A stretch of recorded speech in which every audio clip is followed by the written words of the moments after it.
Assalamualaikum warahmatullahi wabarakatuh. Ketemu lagi dengan saya Pak IDT Channel.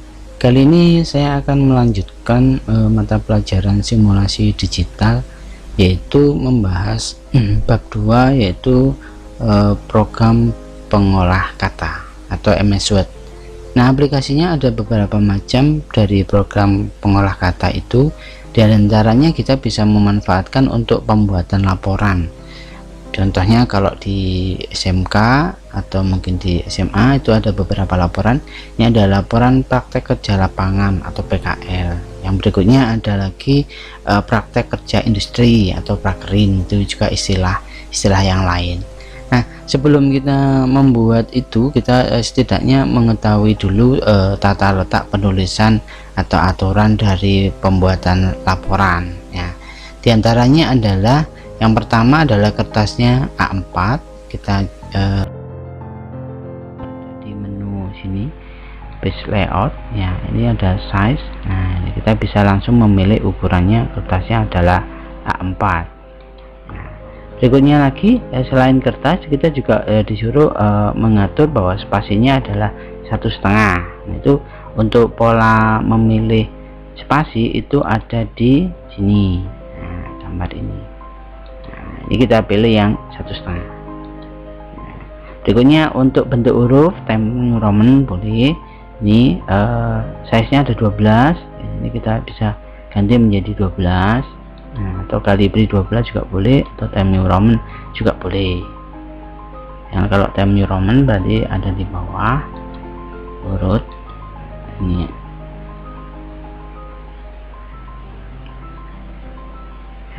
Nah, ini Times New Roman ini bentuk huruf yang lama gitu ya.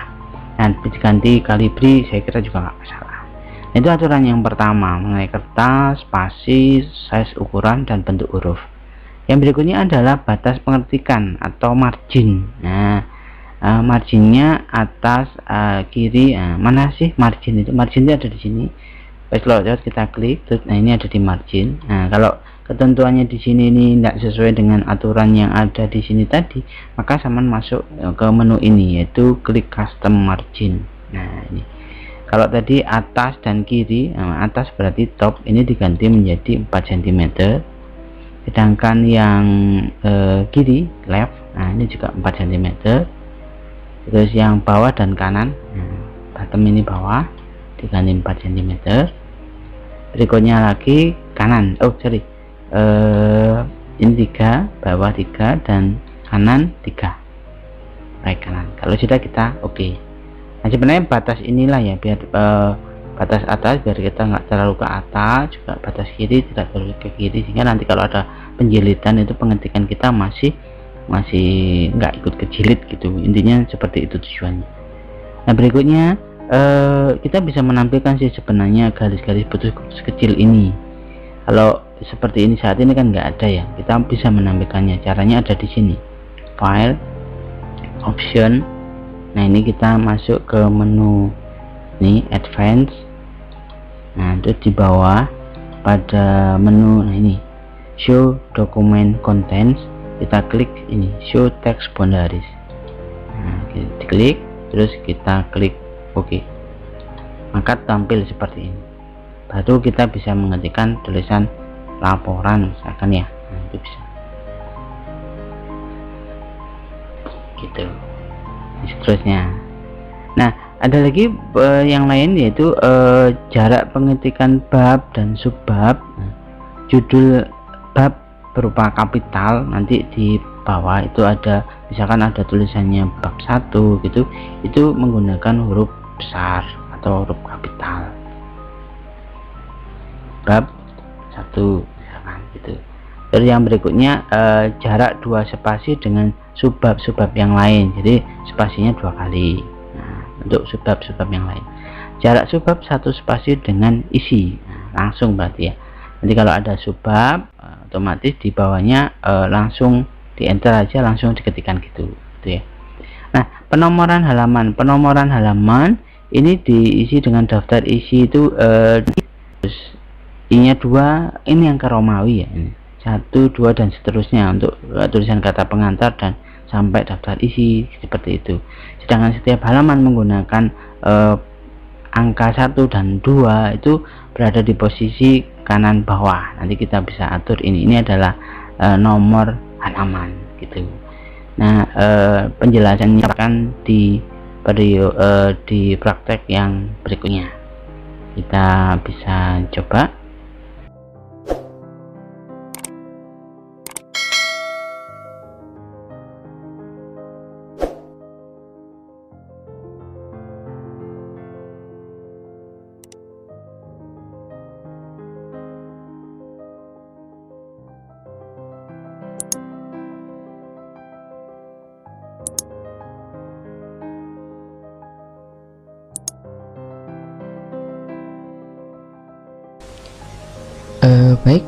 Berikutnya adalah biasanya sebuah laporan itu berisi tentang cover, terus ada lembar pengesahan, yang berikutnya ada daftar isi, terus ada lagi kata pengantar, terus bab 1 biasanya berupa pendahuluan, bab 2 berupa profil perusahaan, bab 3 pembahasan, dan yang terakhir adalah penutup.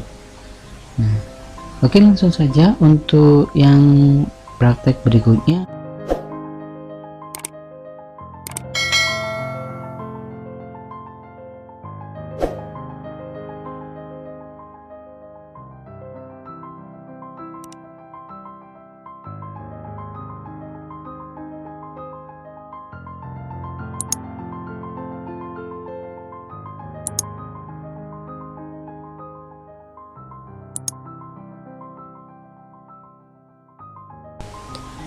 Baik, langsung saja. Ini sebuah contoh laporan praktek kerja industri. Diawali pasti berupa dari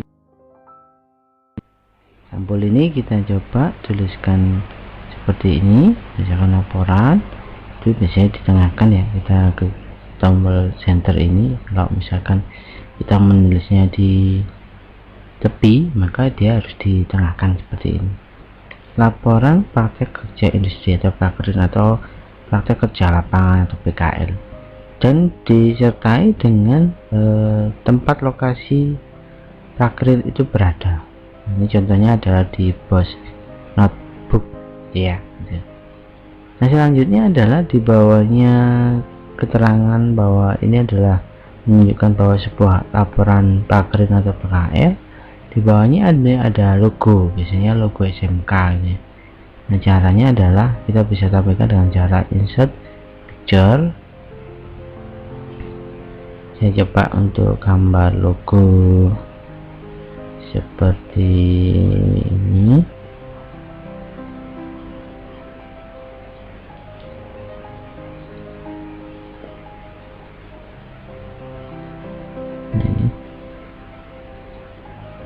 Nah, kita bisa tengahkan ini ya posisinya dengan cara diklik center lagi. Nah, ini logo.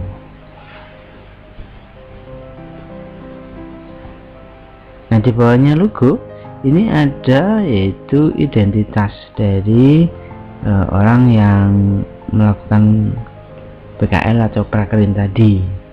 Ini saya coba untuk tengahkan dikit. Dia berada di tengah. Kalau ingin titik-titiknya ini berada di lurus, maka kita bisa melakukan ini, saya klik tombol tab di keyboard. Nah, sehingga titik-titiknya kelihatan lurus, titik duanya lurus, kelihatan rapi gitu.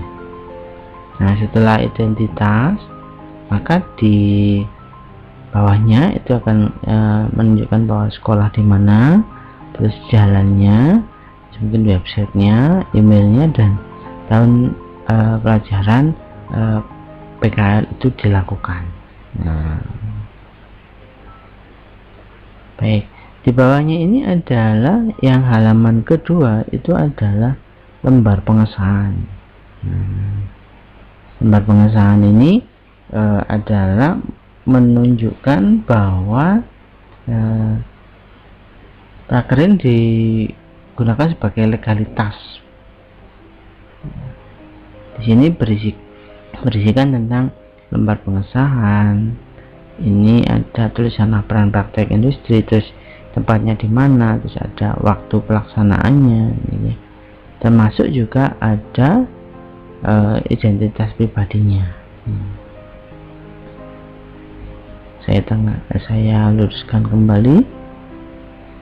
Nah, titiknya ini jadi 2. Nah, di bawahnya akan disertai dengan yaitu tanda tangan dari dosen Bakrin atau dunia industrinya. Nah, di samping kanannya ada dosen pembimbing dari SMK-nya. Terus sertai tanggal, terus ada lagi yaitu tanda tangan dari bapak kepala sekolahnya.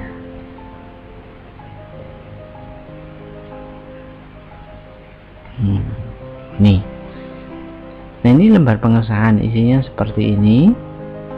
Di bawahnya lagi kita langsung ada yaitu daftar isi. Nah, daftar isi itu isinya seperti ini. Daftar isi keterangan bahwa lembar per lembarnya tadi berisikan apa saja. Ada lembar pengesahan, ada daftar isi, ada kata pengantar, ada bab 1,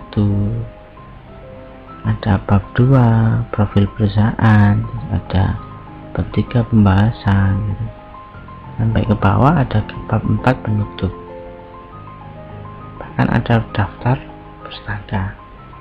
Nah, ini untuk membuat titik-titik secara otomatis, langkahnya adalah kita coba dengan cara kita blok seperti ini. Setelah ini kita ketikkan semuanya, kita blok seperti ini, terus kita tekan tombol di keyboard itu Alt T, terus huruf O ditekan.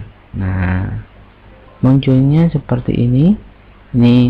Salah, Alt O terus T. Nah, munculnya seperti ini. Jadi Alt O dulu, terus huruf T, munculnya ini tab stop position. Jadi kita ingin dia titik-titiknya berhenti di titik mana gitu ya. Kita coba titik-titiknya berhenti di angka 12 ini. Ini 12 cm. Nah, kita bisa ketikkan 12 cm. Nah, yang berikutnya adalah alignmentnya. Kita kan ingin dia titik-titiknya rata di sebelah kanan, maka kita pilih yang right, kanan. Terus kita kan butuh titik-titik yang kita klik leadernya ini yang kedua, itu titik-titik. Kalau sudah, kita oke. Nah, di sini muncul tanda L hitam kecil. Ini menandakan bahwa dia sudah ada format untuk titik-titiknya. Saya kasih jarak spasi, terus saya tekan tombol tab di keyboard. Saya tab lagi untuk mungkin halaman 1 ya, gitu ya. Ini saya ikan tidak tebal, terus saya nonaktifkan ininya. Ini tinggal di tab aja. Ini Romawi 2, saya kasih spasi, buatnya saya nonaktifkan. Saya tinggal ditekan di keyboard aja, tab 1 kali untuk titik-titik. Tab yang kedua itu untuk jarak. Nah, mulai bab 1 ini udah menunjukkan dia sebuah angka halaman 1 gitu ya. 2 dan seterusnya. Nah, kelebihannya sebenarnya kalau menggunakan titik-titik secara otomatis ini, maka tampilan titik-titiknya ini lebih rapi, berbeda dengan kalau manualnya. Nah, dan sebelah kanannya itu lebih lurus. Nah, ini menyesuaikan dari halaman berapa saja. Ya, seperti ini. Kita lanjutkan lagi sampai profil. Terus yang berikutnya lagi ada yaitu lanjut ke ini, bisa tinggal ini ya, saya coba aja, saya tap aja saya untuk alamannya menyusul.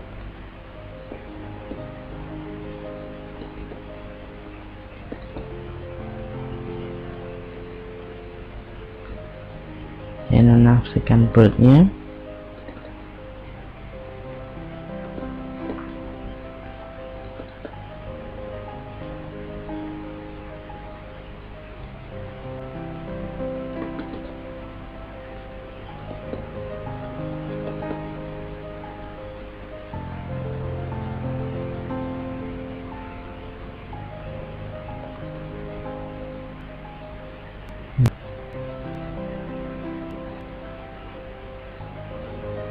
Nah, berikutnya adalah ada lembar kata pengantar. Biasanya kata pengantar ini diawali dengan ucapan puji syukur terhadap kehadirat Allah Subhanahu wa Ta'ala. Ini biasanya di awalnya ada beberapa paragraf dengan cara tekan tombol tab. Mungkin awalnya seperti ini, kita tekan tombol tab di keyboard, maka dia maju sebagai paragraf. Terus kemudian diikuti dengan ucapan terima kasih pada pihak-pihak yang terkait dalam pembuatan laporan kegiatan prakerin atau PKL ini. Selanjutnya diutarakan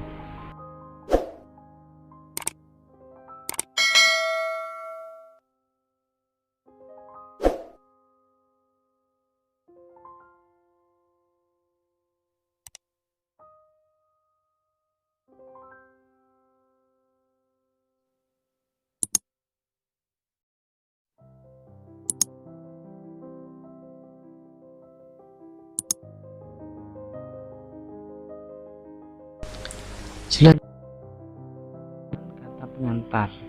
Kata pengantar ini seperti ini, judul kata pengantar kita letakkan pada posisi tengah-tengah, berarti kita klik center sehingga dia posisinya di tengah dan hurufnya kapital.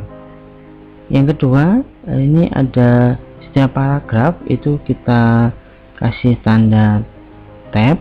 Mungkin maaf tadinya mungkin seperti ini kita bisa klik tanda tab di keyboard, maka dia maju seperti ini, sebagai paragraf ya.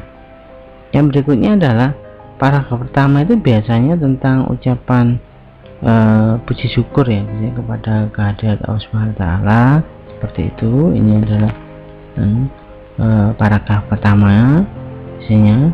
Terus yang paragraf kedua ini mengucapkan terima kasih kepada pihak-pihak yang mendukung atas pelaksanaan prakerin atau PKL ini, itu di paragraf yang kedua. Selanjutnya kita bisa ditambahi berikutnya mungkin ya, silakan utarakan kalau Anda sudah melaksanakan dan membuat semasa mungkin. Nah, yang terakhir biasanya ini penutup ya, dapat meningkatkan kemampuan kualitas kami dalam dunia usaha. Nah, ini adalah contoh dari pembuatan kata pengantar. Nah, setelah kata pengantar dilanjutkan dengan pengetikan bab 1. Bab 1 ini ditulis kapital, ini kapital. Terus habis itu diketikkan kata pendahuluan.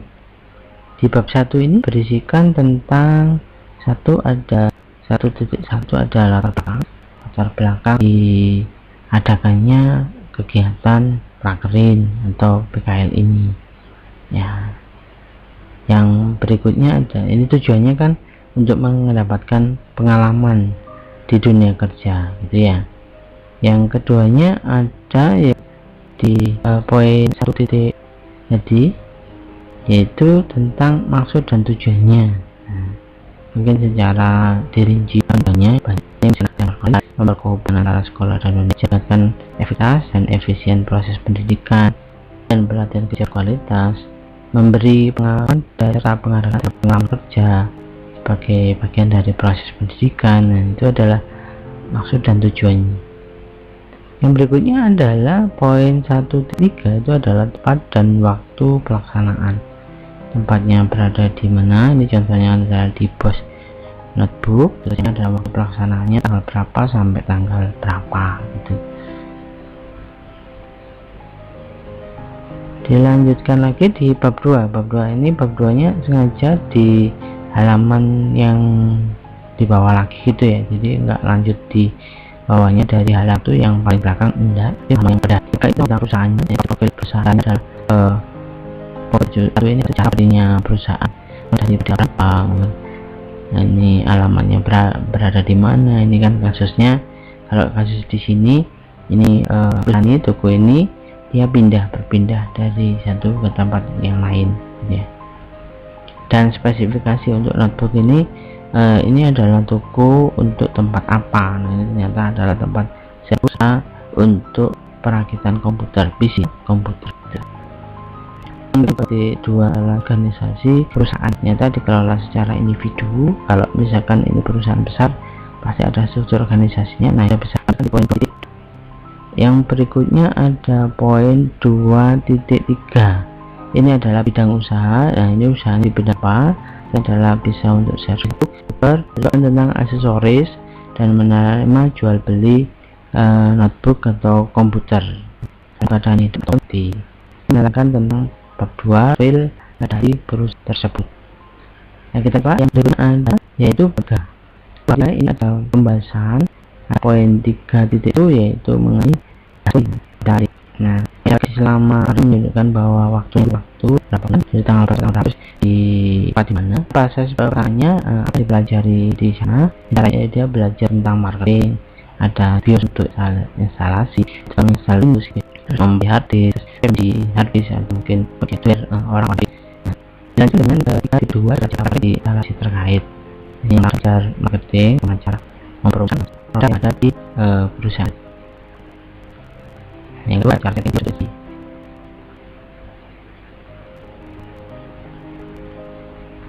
Keempat di tujuan bentuknya pertama ini sangat mengembangkan pelajaran di sekolah. Pertanyaannya sedangkan caranya adalah alangkah baiknya mempersiapkan matang di sekolah. Jadi kita yang membuat tentang praktek atau pengalamannya nanti itu bisa juga di belakangnya itu di lampiran. Nah, lampiran ini mungkin berupa dokumen-dokumen, juga berupa foto, mungkin penjelasannya daftar absen juga bisa dilampirkan di sini, kegiatan yang dilakukan di sini. Nah, mungkin itu dari saya Pak Edi di channel. Kurang lebihnya maaf jika video kali ini bermanfaat dengan baik. Atas perhatiannya kurang lebihnya maaf. Pesan saya jaga kesehatan. Saya akhiri.